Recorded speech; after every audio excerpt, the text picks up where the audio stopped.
Hi everyone, I welcome you all to my YouTube channel Success JK247। So guys, आप लोगों की request के बाद मैं आपके लिए स्टार्ट कर रहा हूँ कंप्यूटर एप्लीकेशन का पूरा course right from the basic से लेके हाई लेवल तक। और जितने भी क्वेश्चंस आपके पिछले ईयर्स में आए हुए हैं कंप्यूटर एप्लीकेशन के, वो सारे मैं आपके साथ डिस्कस करूँगा। पंचायत अकाउंट असिस्टेंट के अगर हम एग्ज़ाम की बात करें तो आपको पता है काफ़ी ज़्यादा वेटेज है कंप्यूटर एप्लीकेशन की, और मैं आपसे ये प्रॉमिस करता हूं कि ये लेक्चर्स देखने के बाद आपका एक अच्छा बेस बन जाएगा और क्वेश्चंस आप इजीली आंसर कर पाओगे। तो 30 मार्क्स अगर आपके कंप्यूटर एप्लीकेशन के हैं और सिलेक्शन के लिए आपको अगर आप इसमें 20 प्लस स्कोर कर जाते हो तो आपका एक अच्छा खासा चांस जो है वो वहाँ बन जाएगा। तो बेसिक से लेके हाई लेवल तक पहले डिस्कशंस होंगी, बट बिफोर स्टार्टिंग मैं आपसे एक रिक्वेस्ट करना चाहता हूँ, आप लोग पेन नोटबुक लेके ही लेक्चर्स को देखिएगा। क्लियर? सो करते हैं start. Here your first slide. And guys, computer की अगर हम लोग बात करें तो कंप्यूटर एक ऐसा इलेक्ट्रॉनिक डिवाइस है। इलेक्ट्रॉनिक क्यों बोला गया? देखो यहाँ पे इलेक्ट्रिक वर्ड है बिकॉज ये आपका चलता किसके ऊपर है? इलेक्ट्रिसिटी के ऊपर, इसीलिए ये वर्ड यहाँ पे यूज हुआ है। जो भी डिवाइसेस आपके इलेक्ट्रिसिटी से चलते हैं उनको साथ आप लोग यूज कर सकते हो इलेक्ट्रॉनिक। जैसे आप फॉर एग्जांपल फ्रिज की बात करते हो, कूलर की बात करते हो, एसी की बात करते हो, आप दुकान, उस दुकान के बाहर क्या लिखा होता है उन्होंने? इलेक्ट्रॉनिक्स। इलेक्ट्रॉनिक्स की शॉप है। क्यों? क्योंकि ये सारी चीजें जो हैं इलेक्ट्रिसिटी पे वर्क करती हैं। That's why electronic device computer को बोला जाता है।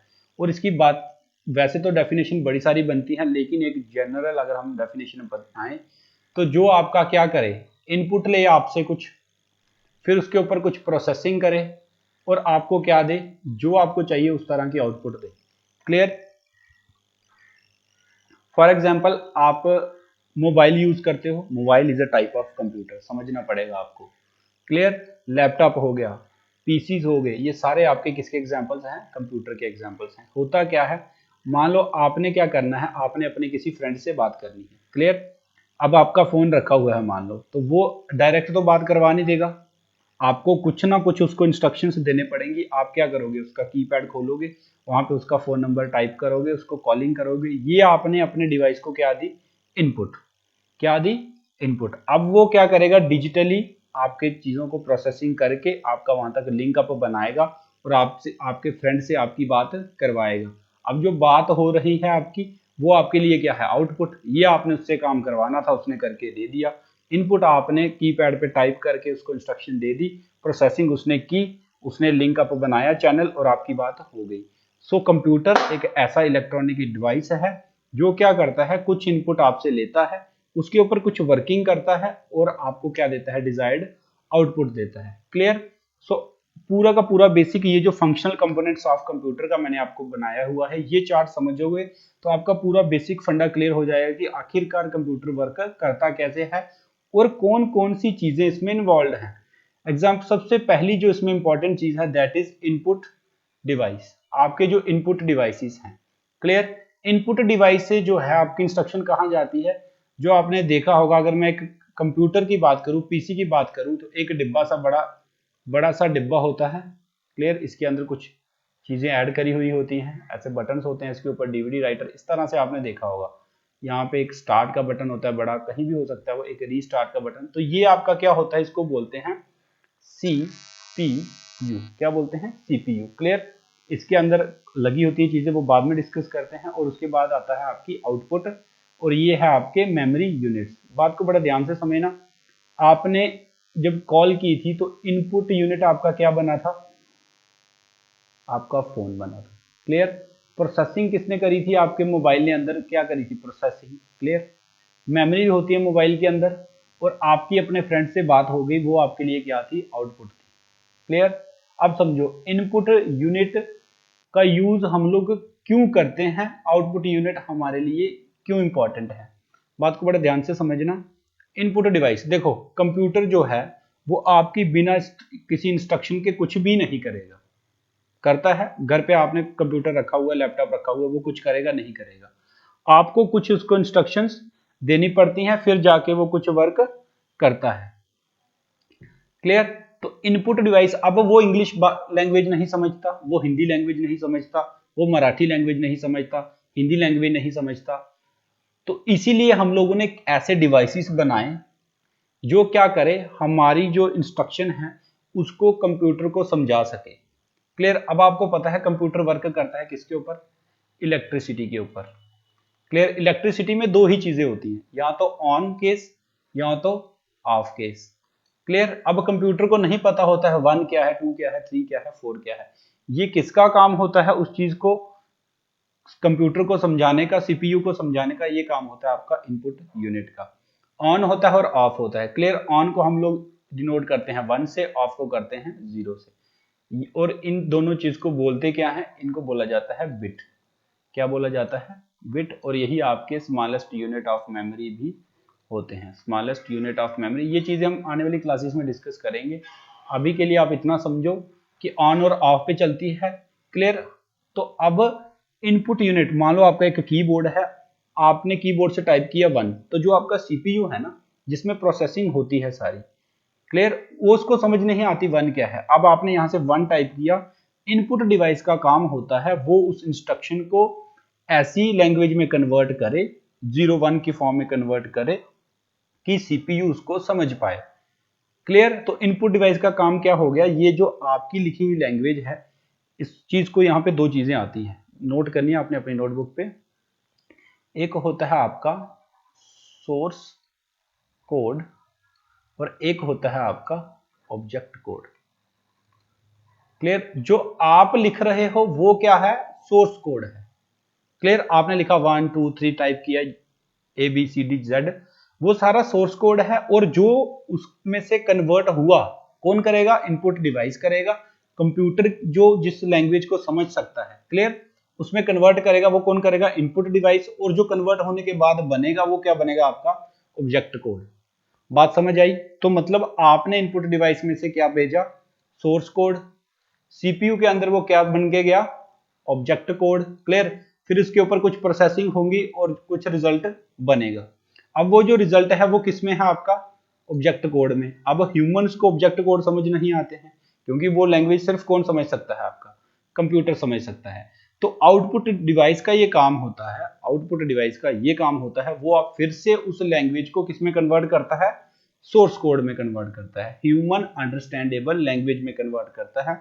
और हमें वो चीज फिर उसी लैंग्वेज में मिल जाता है अपना रिजल्ट जिसमें हमने इनपुट दी थी। तो सोर्स कोड इनपुट डिवाइस का काम हो गया, सोर्स कोड को कन्वर्ट करना ऑब्जेक्ट कोड में, और ऑब्जेक्ट कोड का काम हो गया उसको कन्वर्ट करना, ऑब्जेक्ट कोड को कौन कन्वर्ट करेगा सोर्स कोड में, आपके आउटपुट यूनिट्स। क्लियर। अब थोड़ा सा सीपीयू में फोकस करते हैं कि सीपीयू होता क्या है। सीपीयू की जो फुल फॉर्म है, इंपॉर्टेंट है, पेपर में डायरेक्ट पूछ लेता है, होती है central processing unit. Central processing unit, processing unit होता है सारी की सारी जो भी आपका काम होना है वो कौन प्रोवाइड करता है, आपका सीपीयू प्रोवाइड करता है। क्लियर। सीपीयू के अंदर ही आपके जो मेमोरी यूनिट्स हैं in the form of RAM, ROM and hard disk आपके लगे होते हैं। क्लियर।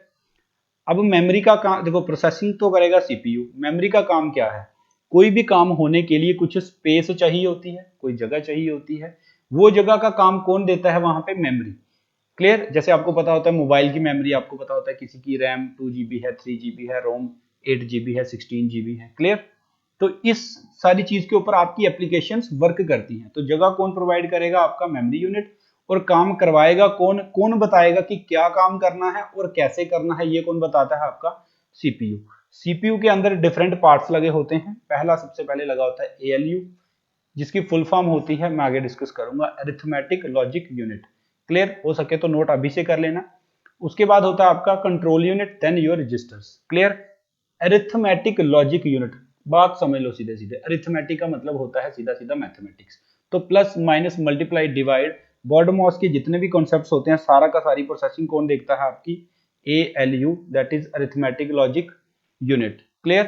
कंट्रोल यूनिट क्या करता है, चीजों को बताता है कि आपको काम कैसे करवाना है, ये काम किसका होता है, कंट्रोल यूनिट का। और रजिस्टर्स आपके मेमोरी के जैसे ही यूज होते हैं, ये भी आपके क्या करते हैं, मेमोरी प्रोवाइड करते हैं काम करवाने के लिए। क्लियर। आई होप ये बेसिक फंडा आपको समझ आ गया होगा।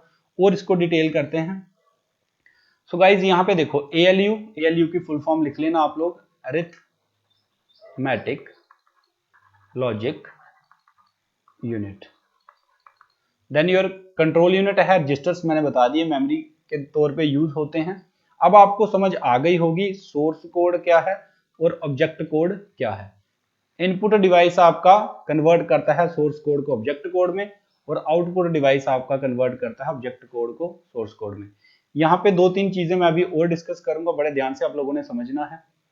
स्टूडेंट्स, मैंने बात करी कि कंप्यूटर जो है वो ना इंग्लिश समझता है, ना हिंदी समझता है, ना डोगरी, ना पंजाबी, ना मराठी। तो वो समझता है कौन सी लैंग्वेज, 0 और 1 की फॉर्म में। इस लैंग्वेज को बोला जाता है आपका बाइनरी लैंग्वेज। बाई का मतलब होता है 2, क्योंकि इसमें 2 ही डिजिट हम लोग पढ़ते हैं, दैट्स वाई इस लैंग्वेज को बोला जाता है बाइनरी लैंग्वेज। इसी को बोला जाता है आपका मशीन लैंग्वेज। कौन सी लैंग्वेज, मशीन, क्योंकि यही एक ऐसी लैंग्वेज है जिसको डायरेक्टली आपकी मशीन यानी कि कंप्यूटर आपका समझ सकता है। क्लियर? तो ये याद रखना है, जब मैं ये वर्ड्स बोलूंगा बाइनरी लैंग्वेज, मशीन लैंग्वेज, तो आपने क्या करना है, आपके दिमाग में स्ट्राइक करना चाहिए कि सर किसकी बात कर रहे हैं। क्लियर?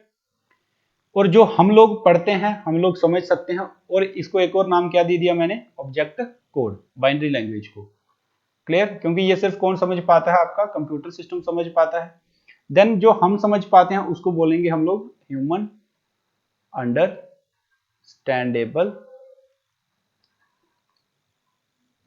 लैंग्वेज। क्लियर? ये हो गया।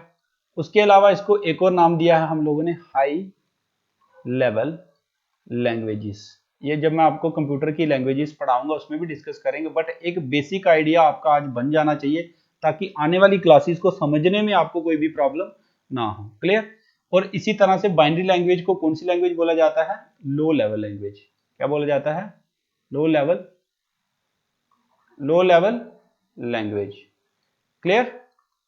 तो ये सारे नाम किसके हैं, आपके बाइनरी लैंग्वेज के, और ये हमारे high level language, human understandable language हम लोग किसको बोलते हैं, जिन चीजों को हम ह्यूमंस समझ सकते हैं।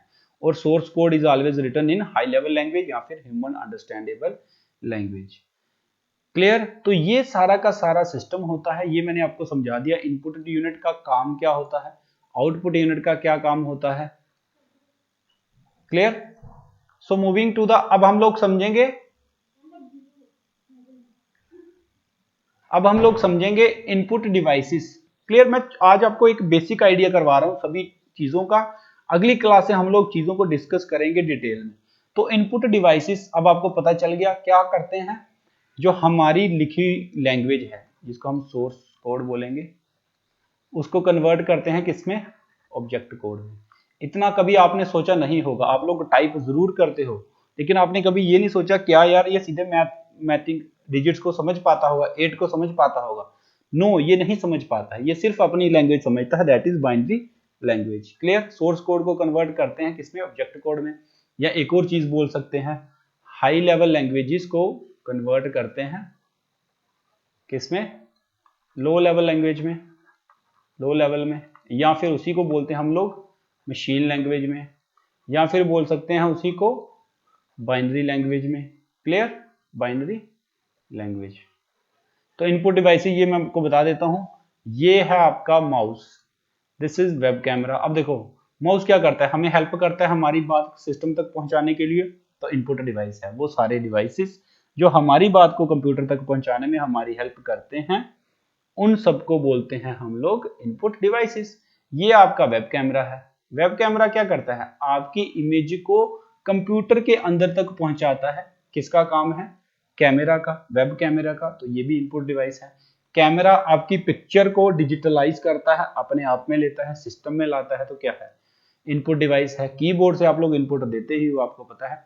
ये आपका क्या है, दिस इज स्कैनर। देखा होगा आप लोगों ने फोटो, जहां से आप लोग फॉर्म फिल वगैरह करते होंगे, वहां पे वो करते हैं डॉक्यूमेंट इसके अंदर रखते हैं, बंद करते हैं, कुछ बटन सा दबाते हैं, आपका जो भी डॉक्यूमेंट है वो कंप्यूटर के अंदर आ जाता है। तो आपके डॉक्यूमेंट को कंप्यूटर के अंदर तक लाने में आपकी हेल्प कर रहे हैं, दैट्स वाई कौन सा डिवाइस है, इनपुट डिवाइस है। This is your mic.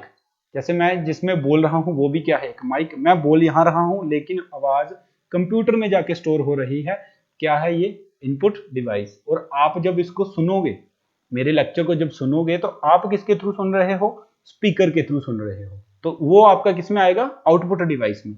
तो करेंगे डिस्कस।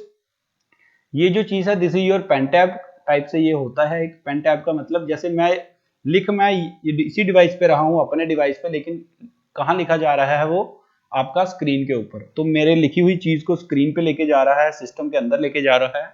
दैट्स वाई ये क्या है आपका इनपुट डिवाइस। तो चलते हैं आगे। अब आउटपुट डिवाइसेस क्या करते हैं? आउटपुट डिवाइसेस मैंने बताया था ऑब्जेक्ट कोड को किस में कन्वर्ट करते हैं, सोर्स कोड में। क्लियर।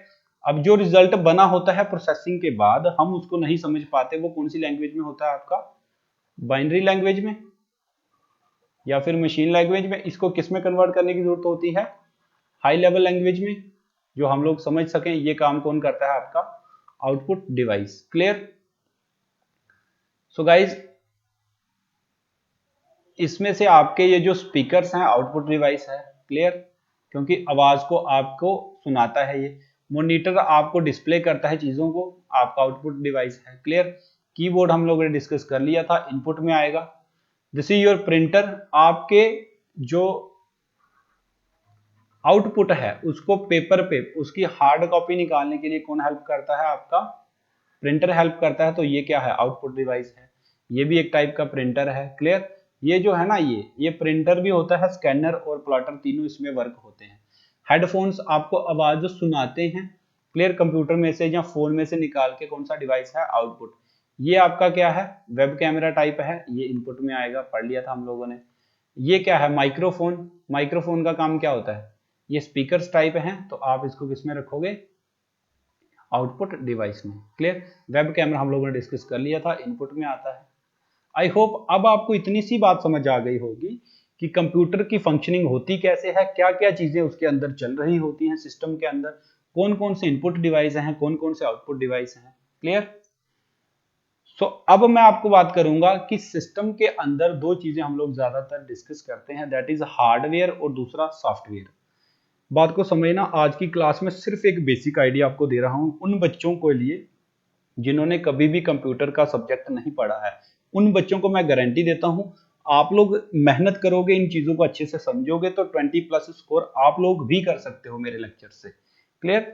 सो हार्डवेयर वो सारे कंपोनेंट्स होते हैं आपके जिनको आप टच कर सकते हो या फिर देख सकते हो। क्लियर।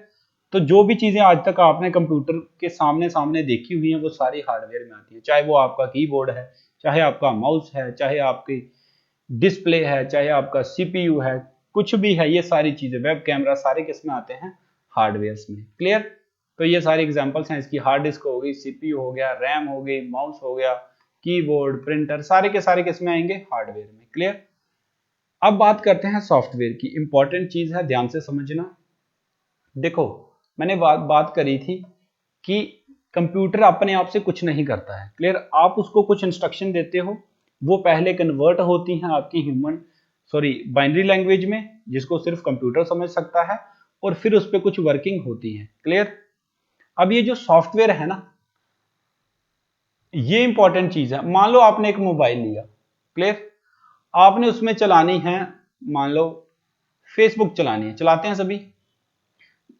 अब ये समझो कि आपके फोन में ना तो गूगल क्रोम है, क्लियर, कोई भी ब्राउजर आपके फोन में नहीं है, फेसबुक की एप्लीकेशन आपके फोन में नहीं है, तो आप फेसबुक चला पाओगे उसमें, नहीं चला पाओगे। क्यों? क्योंकि ऐसी कोई एप्लीकेशन वहां पे है ही नहीं, कोई ऐप ही नहीं है जिससे आप लोग उसको करो। आप अपने फोन में फोटो खींचना चाहते हो, उसमें कैमरा नहीं है, मान लो कैमरा का ऑप्शन नहीं है, तो क्या होगा, आप फोटो खींच पाओगे, नहीं खींच पाओगे। तो अब बात आपको समझ आएगी कि ये जो एप्लीकेशंस होती हैं, इन्हीं को हम लोग क्या बोलते हैं, आपके सॉफ्टवेयर्स बोलते हैं। क्लियर। तो हार्डवेयर को रन करवाने के लिए कैमरा, फिजिकल कैमरा तो उसमें लगा होगा, वो जो आपने लगा होता है जिसको आप बोलते हो 48 मेगापिक्सल, ये मेगापिक्सल, बट अगर फोन के अंदर एप्लीकेशन ही नहीं होगी तो काम नहीं हो पाएगा। तो वो जो एप्लीकेशन के प्रोग्राम्स अंदर पड़े होते हैं उसको हम बोलते हैं सॉफ्टवेयर। क्लियर। तो सॉफ्टवेयर बताते हैं हार्डवेयर को कि क्या काम करना है और कैसे काम को करना है। क्लियर। तो इसकी डेफिनेशन बड़े ध्यान से समझना। Software refers to set of programs, तो ये वही प्रोग्राम है जो प्रोग्रामिंग लैंग्वेज में लिखे जाते हैं, डिजिटल फॉर्म में होते हैं। Clear. That governs the operation of a computer system, कि उसके सारे के सारे काम को जो करवाए वो कौन होते हैं, आपके सॉफ्टवेयर। ये हार्डवेयर को बताते हैं कैसे कोई काम करना है। क्लियर? तो software are very important, without software आप लोग कुछ भी नहीं कर सकते। अभी मैं आपको एग्जांपल्स और दूंगा, आपको ये क्लियर हो जाएंगी चीजें बड़े अच्छे से। तो जो आपके सॉफ्टवेयर हैं तीन तरीके के मेनली होते हैं, ऑपरेटिंग सिस्टम, लैंग्वेज प्रोसेसर्स और एप्लीकेशन सॉफ्टवेयर। बात को बड़े ध्यान से समझना। ऑपरेटिंग सिस्टम की एक एग्जांपल से सारा का सारा फंडा आपका क्लियर हो जाएगा। आपने सुना होगा, बड़ी बार हम लोग बोलते हैं, कोई बोलता है यार मेरे लैपटॉप की या फिर पीसी की विंडो उड़ गई। क्या उड़ गई? विंडो उड़ गई। सुना हुआ है? तो ये जो विंडो अगर उड़ जाए तो क्या आपका कंप्यूटर कोई काम कर सकता है? आपका लैपटॉप कोई काम कर सकता है? मान लो आपके फोन के अंदर कोई भी एप्लीकेशन नहीं है। क्लियर? आप फोन ऑन कर रहे हो, ब्लैंक स्क्रीन आ रही है, किसी काम की है? नो। अभी तक वो सिर्फ क्या है? एक हार्डवेयर है। जैसे ही उसके अंदर आपने एप्लीकेशंस डाल दी, एंड्रॉयड सिस्टम उसके अंदर डाल दिया, तो आपका फोन क्या होगा? वर्क करने के लायक बन जाएगा। क्लियर? तो आपको अब समझ आ रहा होगा कि ऑपरेटिंग सिस्टम जो है उसके बिना आपका कोई भी पीसी, कंप्यूटर, फोन आपका वर्क नहीं कर सकता। ये जो विंडो होती है इसी को हम लोग बोलते हैं आपका ऑपरेटिंग सिस्टम। क्लियर? जो आपके लैपटॉप की विंडो है उसी को क्या बोलते हैं? Operating system. बात को समझ आई? तो it's a type of software.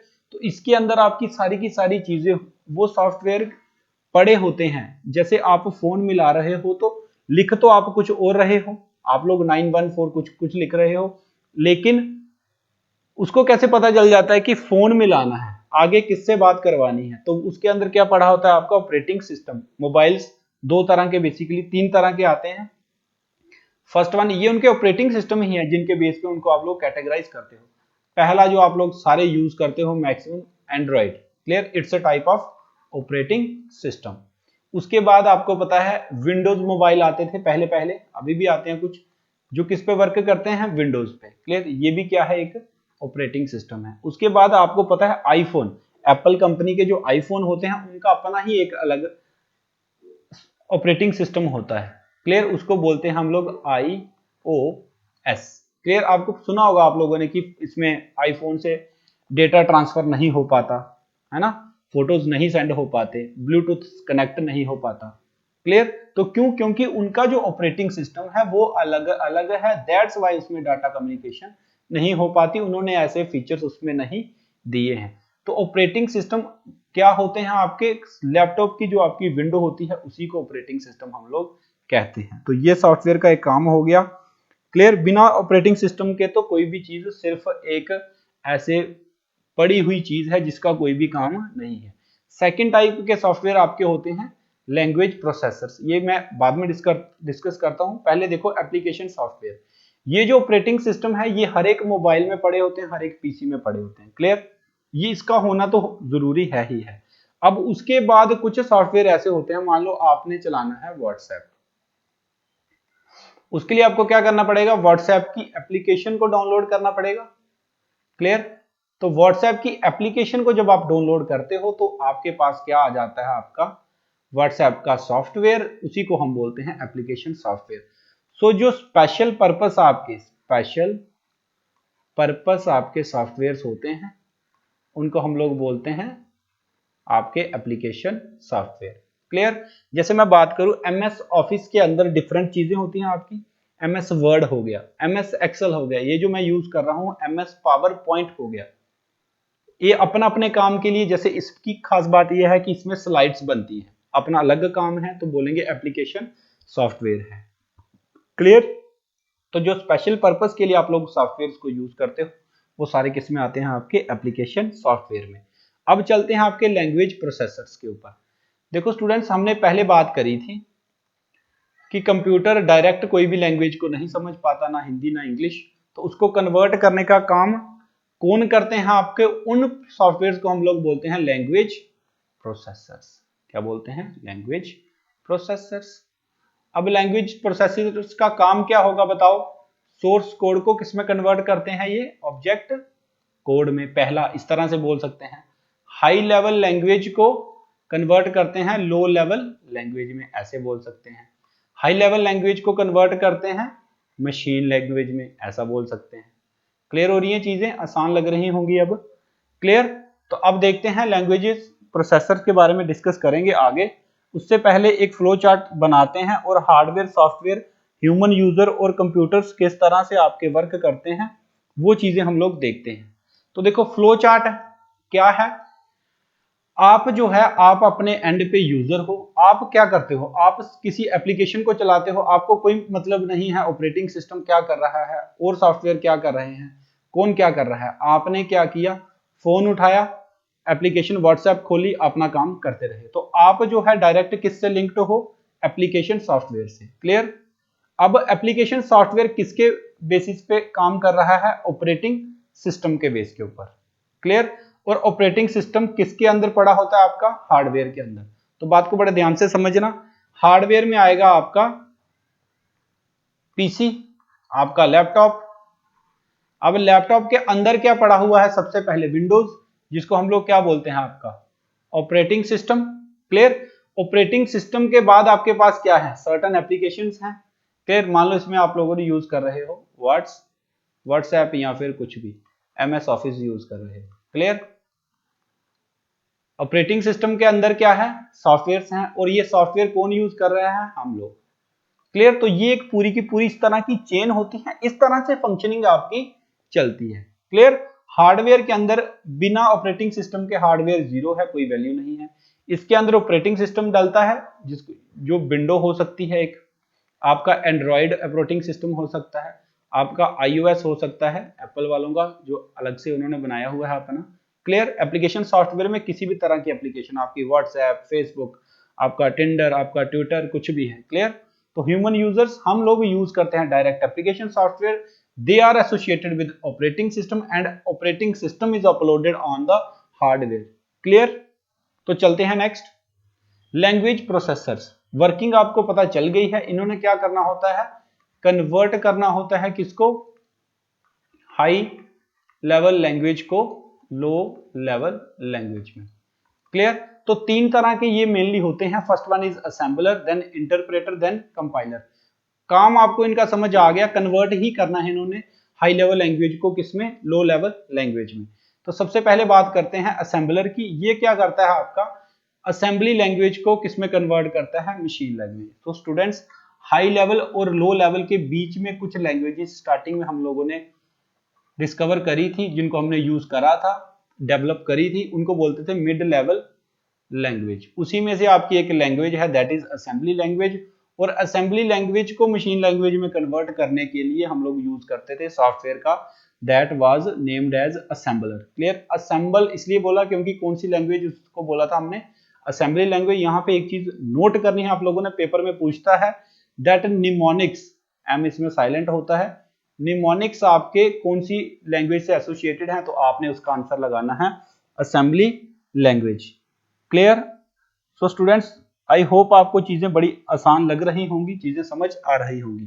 तो असेंबलर कन्वर्ट करता है असेंबली लैंग्वेज को किसमें, मशीन लैंग्वेज में। Clear. Next is your interpreter and compiler. अब ये क्या करते हैं, हाई लेवल लैंग्वेज, जिसमें आपकी C++ आती है, आपकी जावा आती है, ये मैं आपको पढ़ाऊंगा धीरे धीरे सारी आने वाली क्लासेस में। क्लियर। इसको कन्वर्ट करेगा, करता है किसमें, मशीन लैंग्वेज में ही कन्वर्ट कराना होता है हमारा लैंग्वेज प्रोसेसर्स का काम। मशीन लैंग्वेज कौन सी होती है आपकी, बाइनरी लैंग्वेज, यही बोलते हैं। और क्या बोलते हैं इसको, लो लेवल लैंग्वेज। क्लियर। अब ये दोनों का काम सेम है, बट इनका जो काम करने का स्टाइल है वो अलग अलग है। क्लियर। इंटरप्रेट क्या करता है, हर एक लाइन बाय लाइन, मान लो आपने 10 लाइंस लिखी हुई है, 1 2 3 4 5 6 7 8 एंड 9 एंड 10। क्लियर। तो ये इंटरप्रेटर जब काम करेगा तो ये सबसे पहले पहली लाइन को चेक करेगा, अगर उसमें कुछ गलती होगी तो ये वहीं पे आपको बता देगा और वहीं पे स्टॉप कर देगा। जब तक आप उसको रेक्टिफाई नहीं करोगे, ठीक नहीं करोगे, डीबग नहीं करोगे, तब तक वो आगे नहीं जाएगा। क्लियर। तो ये इंटरप्रेटर का काम करने का स्टाइल है। और कंपाइलर क्या करता है, एक ही गो में, एक ही झटके में 10 की 10 लाइनों को स्कैन करेगा, उनको कन्वर्ट करेगा, अगर कोई गलती होगी तो वो सारी की सारी आपको एक ही साथ बता देगा। क्लियर। तो कंपाइलर जो है कन्वर्ट करता है हाई लेवल को मशीन लैंग्वेज में एक गो में। इन दोनों में बस यही दो वर्ड्स का आप लोगों ने ध्यान रखना है, ये करता है line by line, until and unless आप उसको रेक्टिफाई नहीं करोगे, जो आपको गलती बताएगा उससे आगे जो है चीजों को कन्वर्ट ये नहीं करेगा। अब बात यह आती है कि गलती आ क्या सकती है यार, कन्वर्ट करते हुए सारा काम तो उसने खुद करना है। अब देखो जब हम लोग हाई लेवल लैंग्वेजेस को लिखते हैं उसके लिए भी कुछ सर्टन रूल्स हैं, कुछ प्रोटोकॉल्स हैं जिसको हमें फॉलो करना पड़ता है। अगर उसमें आप कुछ गलती करते हो तो वही गलती ये आपको बताता है। आने वाली क्लासेस में ये पूरा डिटेल में आपको साथ डिस्कस करूंगा। तो अभी के लिए आप लोग याद क्या रखना है, नोट करना है आपने, assembler is used to convert assembly language into machine language. Interpreter and compiler are used to convert high level language into machine level language. But the only difference is that compiler works line by line, but the compiler compiles the whole program in one go. Clear? Moving to the next.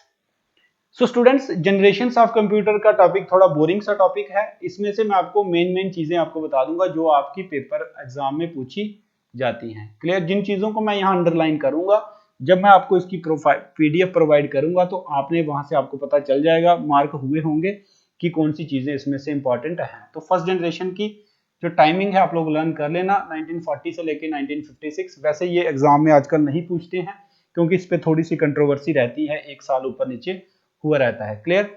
But आपने important जो चीजें underline करूंगा, vacuum tubes जो है ये आपके device के तौर पे इसमें यूज हुई थी, जो सबसे फर्स्ट जनरेशन आपके कंप्यूटर्स थे।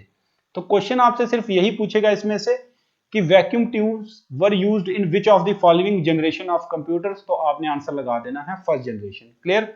और प्रोग्रामिंग इसमें डायरेक्ट मशीन लैंग्वेज में हुई थी। बिलीव मी, ये जो कंप्यूटर फर्स्ट जनरेशन के थे, ये इनका साइज कितना होता होगा आप लोग इमेजिन नहीं कर सकते। 4-4 रूम आप लगा लो, 5-5 रूम जितना इसका साइज होता था। क्लियर?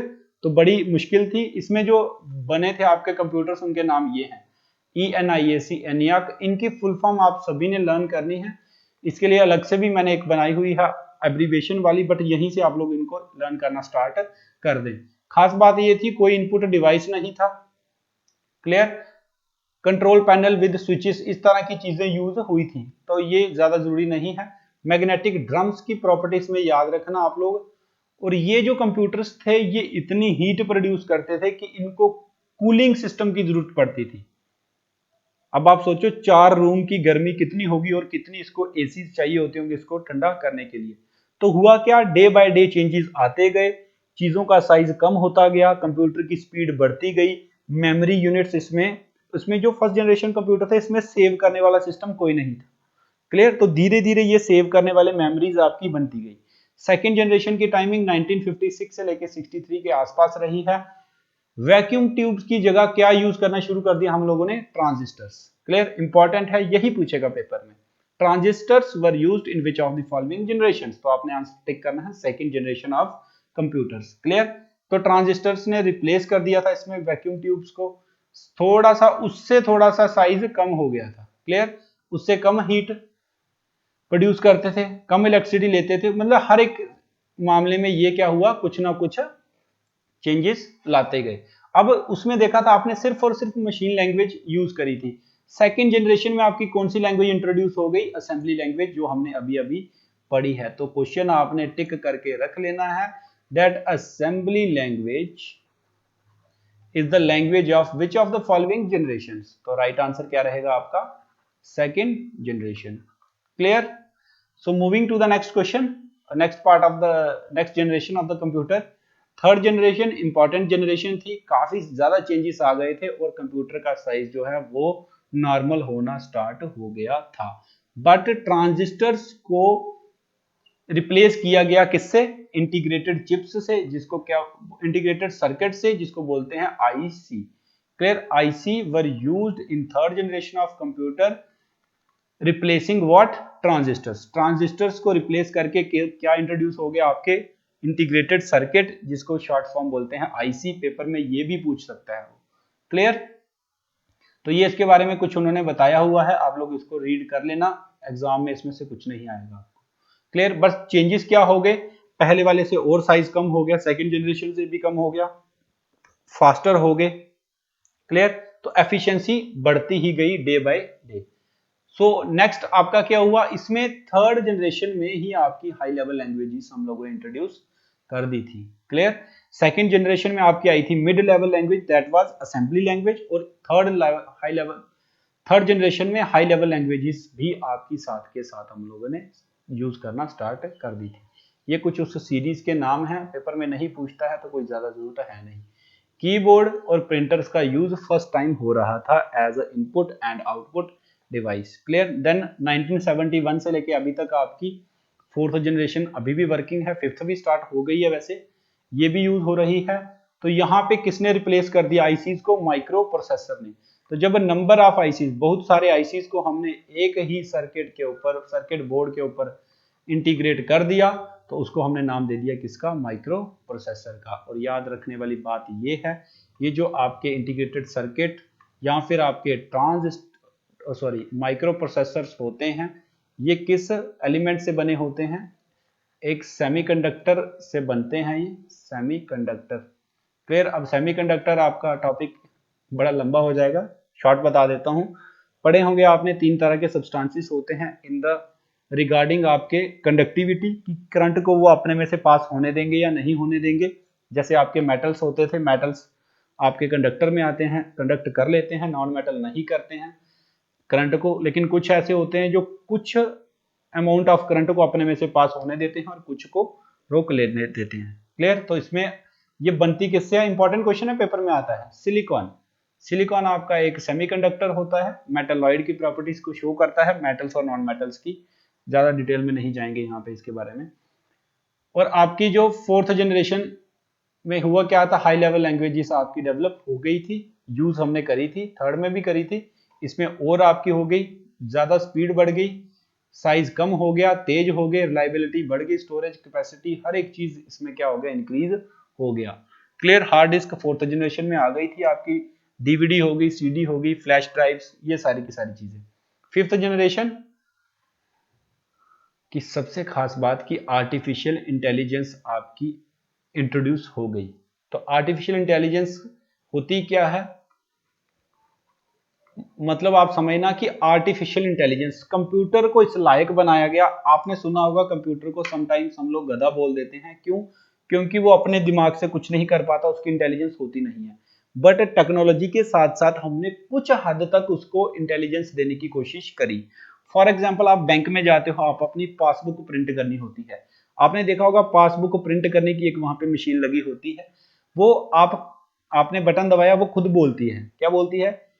प्लीज वेट अंटिल वो जो बॉक्स है ओपन होता है। क्लियर। फिर वो बोलता है अपनी इंसर्ट द पासबुक, तो आप उसमें डालते हो। तो ये उसको इंटेलिजेंस दी गई है, बट आर्टिफिशियली दी गई है, दैट्स व्हाई इसको बोला जाता है आर्टिफिशियल इंटेलिजेंस। तो वो आपकी एक एग्जांपल है, फिफ्थ जनरेशन में आपकी इंट्रोड्यूस की गई थी।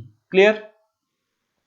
बात समझ आ गई? तो ये आपकी जनरेशन है, इसमें 5-7 क्वेश्चन यही बनते हैं इंपॉर्टेंट। क्लियर।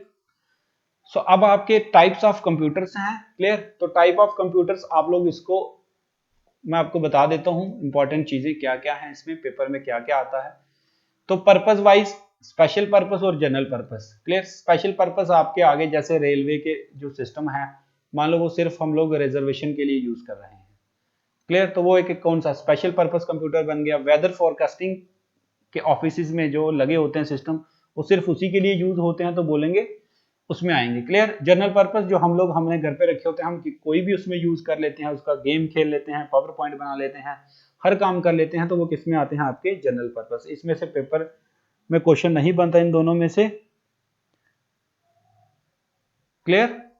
तो आपका नेक्स्ट है, ये इंपॉर्टेंट है, ऑपरेशन के बेस पे आपके तीन तरह से बेसिकली होते हैं, एनालॉग, डिजिटल और हाइब्रिड। समझना बात को बड़े ध्यान से।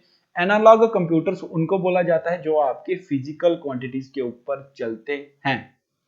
क्लियर। फिजिकल क्वांटिटी के ऊपर चलते हैं, डिजिटल से इनका कुछ भी लेना देना नहीं है। और बात इसमें ये होती है, इसमें एक वर्ड मैं आपको यूज करूंगा, वर्ड लिखूंगा यहाँ पे वेरिएबल। बच्चे कंफ्यूज हो जाते हैं कई बार। इसमें जो भी क्वांटिटी है वो चेंज होती रहती है। क्लियर। चेंज का मतलब जैसे टेम्परेचर आपने मेजर करने के लिए कोई डिवाइस रखा हुआ है। क्लियर। तो उसमें क्या होगा? टेम्परेचर कभी कम होगा, कभी ज्यादा होगा, तो वो सारी क्वांटिटीज के ऊपर जो वर्क करते हैं उनको बोलते हैं एनालॉग कंप्यूटर्स। क्लियर। तो एमीटर आपने देखा होगा फिजिक्स लैब के अंदर, वोल्ट मीटर आप लोगों ने देखा होगा। क्लियर। टेम्परेचर मेजर करने वाला जो आपका डिवाइस होता है, वो सारे एनालॉग कंप्यूटर के में आते हैं।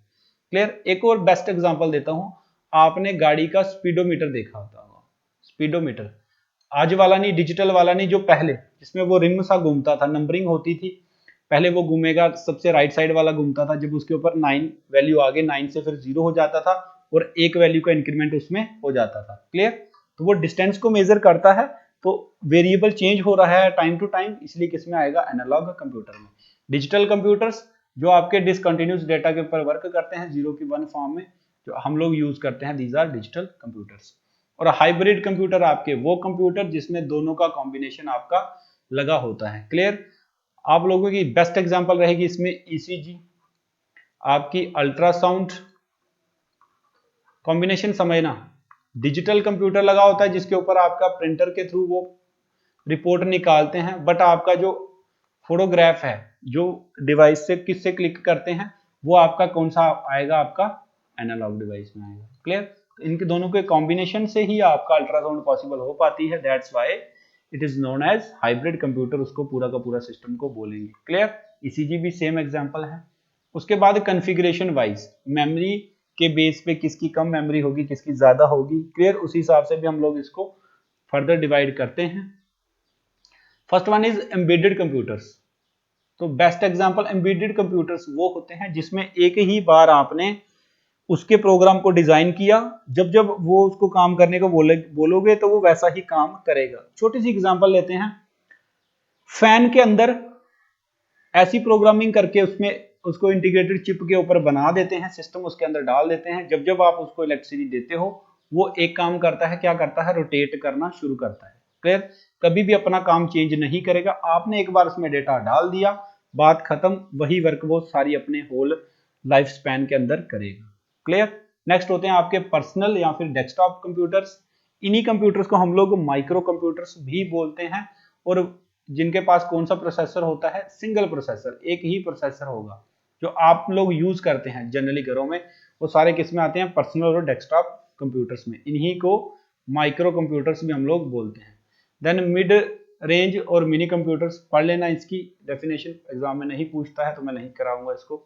क्लियर। नेक्स्ट इंपॉर्टेंट चीज इसमें आएगी सुपर कंप्यूटर। ये जो जिस ऑर्डर में लगे हुए हैं इस हिसाब से हर एक चीज इनकी इंक्रीज होती जाती है। क्लियर। मेमोरी सबसे ज्यादा सुपर कंप्यूटर की होगी, सबसे फास्टेस्ट कंप्यूटर सुपर कंप्यूटर होता है, सबसे ज्यादा मेमोरी इसकी होती है, सबसे पावरफुल होता है। क्लियर। बड़े सारे ज्यादा, अब देखो जो हमारा सिस्टम होता है इसमें एक ही प्रोसेसर होता है। क्लियर। प्रोसेसर की एग्जांपल आप लोगों ने सुना होगा, पेंटियम प्रोसेसर होता है, i3 एक प्रोसेसर है, i5 एक प्रोसेसर है, ये सारे आपके प्रोसेसर्स होते हैं। क्लियर। सुपर कंप्यूटर्स, देखो वर्ड से ही मतलब समझ आ रहा है, सुपर, सुपर का मतलब हर एक चीज में ये फाइटर ही होगा। क्लियर। उसके बाद आते हैं आपके हैंड हेल्ड कंप्यूटर, जो कंप्यूटर्स को आप हाथ में पकड़ सको। Best example is your mobiles, आपके पाम टॉप्स आते हैं इस तरह से, आपके टैब्स हो गए, ये सारे किस में आएंगे, इसमें आते हैं। क्लियर। पोर्टेबल पीसीज, लैपटॉप और आपके पीसी जिनको आप एक जगह से दूसरी जगह लेके जा सको, वो पोर्टेबल पीसीज में आते हैं। यहाँ पे इंपॉर्टेंट चीज मार्क करना, पेपर में इसकी फुल फॉर्म पूछता है, पीडीए। क्लियर। तो इसकी फुल फॉर्म होती है पर्सनल डिजिटल असिस्टेंट। आपकी नोटबुक पे ये चीजें नोट होनी चाहिए, ये आपने इंश्योर करना है, और आपकी अच्छा स्कोर आए ये गारंटी फिर मेरी रहेगी। Clear. Next is work station, PCs with high capabilities. Clear. तो वर्क स्टेशन ऐसे कंप्यूटर्स जिनकी क्या हो, हाई कैपेबिलिटी हो काम करने की। डेस्कटॉप कंप्यूटर जो हम लोग यूज करते हैं। क्लियर। तो इस तरह से ये सारे के सारे टाइप्स ऑफ कंप्यूटर हैं। जो चीजें मैंने इसमें गोल करी हुई हैं या जो कुछ लिखा हुआ है ये इंपॉर्टेंट है, आप लोगों ने इसको बड़े ध्यान से समझ लेना है। क्लियर। सो स्टूडेंट्स, आपका एक टॉपिक है important abbreviations used in IT. तो हर एक लेक्चर के अंदर मैं नियर अबाउट 10 आपके लिए ये लाता रहूंगा, आप लोगों ने इनको लर्न करते जाना है। क्लियर। सीपीयू की फुल फॉर्म आप लोगों को पढ़ा दी थी, सेंट्रल प्रोसेसिंग यूनिट। क्लियर। आप लोगों ने नोट कर लेना है। एएलयू होता है आपका अरिथमेटिक लॉजिक यूनिट। तो इसमें से क्वेश्चन ऐसे भी पूछ लेता है कई बार वो, कि बताओ एएलयू में ए की फुल फॉर्म क्या है। क्लियर। तो ध्यान रखना, एक एक वर्ड को बड़े ध्यान से समझना। एआई की फुल फॉर्म हम लोगों ने पढ़ी थी, artificial intelligence. Clear. Artificial intelligence. BIOS की फुल फॉर्म होती है बेसिक इनपुट आउटपुट सिस्टम होता क्या है पढ़ाऊंगा डिटेल में बाद में, फिर नेक्स्ट आने वाली। सीसी होती है आपकी फुल फॉर्म होती है इसकी कार्बन कॉपी। जब भी आप लोग कभी भी ईमेल या फिर जीमेल किसी को भेजते हो तो वहां पे एड्रेस के जहां पे आप उसका, एक तो आता है फ्रॉम, वहां पे आपका एड्रेस आता है, नेक्स्ट आता है आपका टू, उसमें आप जिसको भेजनी है, उसके नीचे दो ऑप्शंस होते हैं आपके, सीसी और बीसीसी। तो इसका मतलब ये होता है कि आप उसी चीज को किसी और बंदे को भी फॉरवर्ड करना चाहते हो क्या, कार्बन कॉपी। इसको कार्बन कॉपी क्या मतलब होता है, सेम टू सेम, आप किसी और को भेजना चाहते हो तो वो होती है आपकी कार्बन कॉपी। और बीसीसी होती है, वो भी सेम होती है कार्बन कॉपी, बट आपको नहीं पता होगा वो किस किस को जा रही है। क्लियर, ब्लाइंड कार्बन कॉपी उसकी फुल फॉर्म होती है, ये भी आप लोग उसमें नोट कर लेना। जब मैं आपको इंटरनेट का टॉपिक पढ़ाऊंगा तो ये चीजें डिस्कस करेंगे डिटेल में। ड्राफ्ट क्या होता है, स्पैम क्या होता है, सेंट में जो आपके आउटबॉक्स क्या होता है ईमेल के अंदर। क्लियर, सीआरटी की फुल फॉर्म होती है आपकी cathode ray tube, cathode ray tube. Clear, DBS DBMS important है आपके लिए, डेटा बेस, ये एक साथ आएगा, डेटा और बेस मैनेजमेंट सिस्टम। क्लियर, ये होते क्या हैं आने वाले लेक्चर्स में डिस्कस करेंगे। इस डीवीडी की आपकी फुल फॉर्म होगी डिजिटल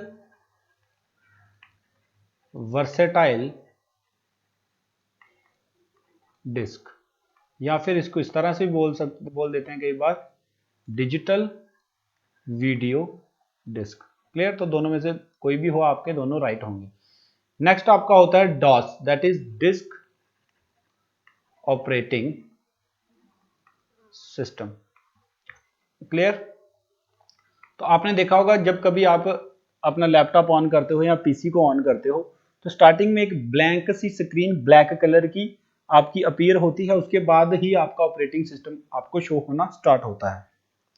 तो वो जो ब्लैक सी स्क्रीन होती है वहां पे एक लेफ्ट टॉप कॉर्नर पे एक चीज ब्लिंक कर रही होती है, कर्सर टाइप का, तो वो जो पूरा स्पेस है उसको बोलते हैं हम लोग डिस्क ऑपरेटिंग सिस्टम। क्लियर, जब कभी आपके फोन में लॉक लग जाए, है ना, आपका पैटर्न लॉक लग गया, आपसे खुल नहीं रहा है, तो आप क्या करते हो, आप उसको कोशिश करते हो कि इसका सारा का सारा सिस्टम उड़ जाए और फिर से आप अपना ऑपरेटिंग सिस्टम लोड कर पाओ।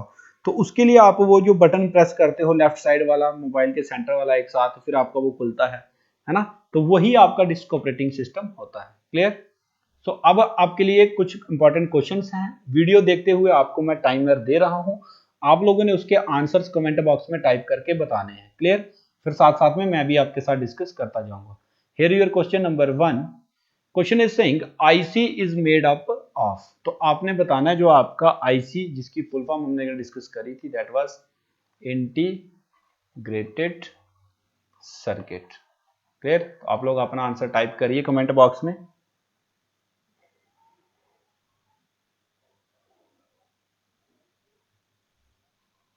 सो स्टूडेंट्स, इस क्वेश्चन का आंसर क्या होगा आपका, ट्रांजिस्टर्स। क्लियर, तो बताया था मैंने नंबर ऑफ ट्रांजिस्टर्स जब एक साथ मिलाए तो आपका क्या बनता है, एक आईसी बनता है। तो यहाँ पे एक चीज और एक्स्ट्रा इंफॉर्मेशन आपके लिए, transistors were discovered in second generation of computer और आईसी किस में आए थे आपके, थर्ड जनरेशन में। Clear, micro processor fourth generation में, और फिफ्थ जनरेशन में खास बात क्या थी, आर्टिफिशियल इंटेलिजेंस। वैक्यूम ट्यूब्स किस जनरेशन में यूज हुए थे, फर्स्ट जनरेशन। क्लियर, तो एक ही क्वेश्चन में आपके 5-5 6-6 क्वेश्चन बन रहे हैं, नोट करने हैं, इंपॉर्टेंट चीजें हैं।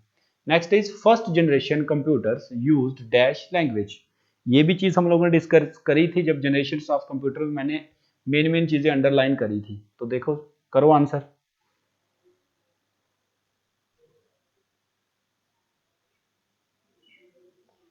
So students, first generation of computer में सिर्फ और सिर्फ मशीन लैंग्वेज में ही कोडिंग आपकी करी गई थी। इस क्वेश्चन का राइट आंसर होगा machine language. Then assembly language किस में इंट्रोड्यूस हुई थी, सेकंड जनरेशन में। क्लियर, असेंबली लैंग्वेज को लो लेवल लैंग्वेज में कौन कन्वर्ट करता था, आपका असेंबलर। अब आपके लिए चीजें और आसान हो रही होंगी।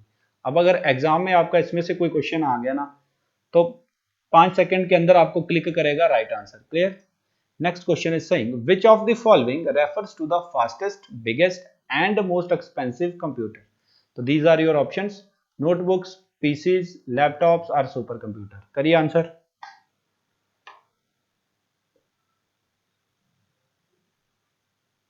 सो स्टूडेंट्स, हमने पढ़ा था कि जो सबसे फास्टेस्ट, बिगेस्ट और मोस्ट एक्सपेंसिव कंप्यूटर आर कौन है, वो आपके सुपर कंप्यूटर्स। क्लियर। तो यहाँ पे एक चीज आपकी डिस्कस करने वाली रह गई। सुपर कंप्यूटर जो इंडिया ने सबसे पहले बनाया था उसको नाम दिया गया था परम। पूछा जाता है question, which of the following is the first super computer of India, तो परम थे। उसके बाद इंडिया ने बनाया था पेस नाम का एक सुपर कंप्यूटर। क्लियर। चलते हैं नेक्स्ट क्वेश्चन पे। Question is saying which language is directly understood by the computer without translation program. So students करिए आंसर, करिए करिए, शाबाश।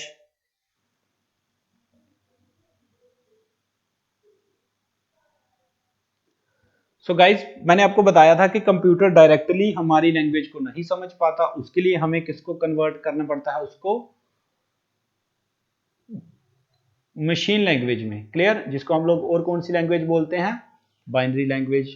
और कौन सी लैंग्वेज बोलते हैं, लो लेवल लैंग्वेज। क्लियर। तो इससे इजी तरीके से आपको कोई नहीं पढ़ा सकता। अब आप लोगों को ये बात समझ आ जानी चाहिए कि आने वाले लेक्चर्स आपके लिए कितने इंपॉर्टेंट होने वाले हैं अगर आपको कंप्यूटर में अच्छा स्कोर करना है। क्लियर। यहाँ पे चीजें और डिस्कस करते हैं थोड़ा सा। असेंबली लैंग्वेज सेकेंड जनरेशन में इंट्रोड्यूस हुई थी, इसको कन्वर्ट कौन करता है, आपका असेंबलर। हाई लेवल लैंग्वेज को कौन कौन कर सकता है, वन इज कंपाइलर और सेकंड आपका इंटरप्रेटर। फर्क क्या है, ये करता है लाइन बाय लाइन और वो करता है आपका इन वन गो। तो रिवीजन इस तरह से आपको मैं करा रहा हूं, इजी आपको लगेगा। क्लियर। सी लैंग्वेज जो है ये थर्ड जनरेशन में इंट्रोड्यूस हो गई थी। Clear. Next is first computer of India. बड़े ध्यान से क्वेश्चन को पढ़ के आप लोगों ने आंसर करना होता है, तो करिए इसका आंसर, मैंने बताया नहीं है, ट्राई करिए, मैं तो अभी आपको बता ही दूंगा। क्लियर। करिए answer type, very good.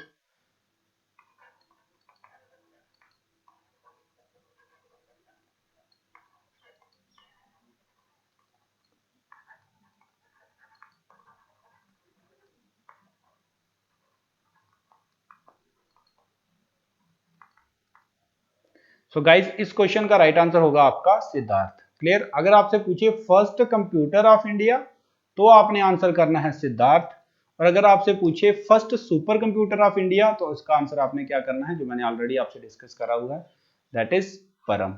Clear. Moving to the next question. The chip used in computers is made up of. तो आपने बताना है जो चिप कौन सी बात कर रहा है, ये आपका आईसीज की। क्लियर। इंटीग्रेटेड सर्किट की, इंटीग्रेटेड सर्किट की आपने बताना ये किससे बने होते हैं। मैंने बताया था आपको एक सेमीकंडक्टर डिवाइस होती है जिससे ये बनते हैं, क्या बोलते हैं उसको, करिए आंसर, वेरी गुड। क्रोमियम या आयरन ऑक्साइड, सिलिका या सिलिकॉन, डिस्कस करा है सेम क्लास में। Right answer is silicon. Moving to the next question. Here your question number next. A desktop computer is also known as. तो आपने बताना है desktop computer को और क्या बोल सकते हैं। जनरेशन ऑफ कंप्यूटर का जब मैंने आपको पेज समझाया था वहां पे इस तरह से लिखा था, डेस्कटॉप ऑब्लिक पीसीज। तो डेस्कटॉप कंप्यूटर को हम लोग पीसी भी बोलते हैं। Full form of PC is personal computer. So students, एक चीज और डिस्कस करूंगा, कंप्यूटर का जब भी पेपर सेट होता है दो चीजों पे बड़ा ज्यादा फोकस होता है। First one is full forms and second is shortcuts. Shortcuts सारे के सारे आपके निकल के आते हैं एमएस ऑफिस से, जिसमें आपके डिफरेंट तरह के आपके एमएस वर्ड हो गया, एक्सेल हो गया, पावर पॉइंट हो गया, ये सारे आते हैं। तो मैं आने वाली क्लासेस में सारी चीजें आपको डिस्कस करूंगा। आपने करना क्या है, जो चीज आपको काम दिया जाएगा वो करना है और इन वीडियोस को अच्छे से देख के समझना है बार बार। Clear. Next question, which of the following is the fastest type of computer. So students, undoubtedly fastest, super, सबसे ज्यादा मेमोरी वाला एक ही कंप्यूटर होता है आपका, that is super computer. Clear. Answer इसका मैंने दे दिया। Next, the period of the second generation computers was. तो ये हो आपके लिए होमवर्क में क्वेश्चन दे देता हूं, इसका क्वेश्चन आंसर भी आपने टाइप करके बताना है। Clear. Next question is ENIAC was. आपने बताना है एनियाक क्या था आपका। सो स्टूडेंट्स, ये भी क्वेश्चन आपका होमवर्क में है ताकि आप घर बैठ के रिसर्च करो, चीजों को बार बार सर्च करो, उनको समझो। क्लियर।